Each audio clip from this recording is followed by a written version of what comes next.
Per me sì, sono piccoli, però certo è difficile dire perché queste storie che succedono, speriamo. Per me è una cosa opportuna, oltre che giusta, perché è chiaro che i bambini possono portare in casa l'infezione e anche se magari a loro non comporta un peso notevole dal punto di vista della salute, però in casa ci può essere chiunque. Secondo me è legittimo che vengano vaccinati anche i bambini per aiutare a uscire fuori da questa situazione.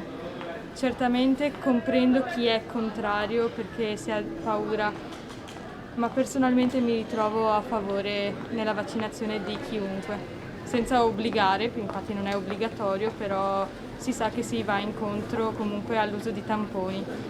Penso che magari nel caso dei bambini si possa fare l'eccezione che se i genitori non vogliono che si vaccinino, almeno i bambini non debbano essere obbligati a fare sempre i tamponi. È giustissimo Come mai?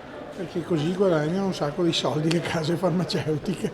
Dobbiamo vedere come evolve la situazione, perché qua mi sembra che non è che abbiamo risolto il problema, siamo ancora in alto mare, penso. Allora se questo serve a risolverlo ben venga, però c'è sempre un punto di domanda.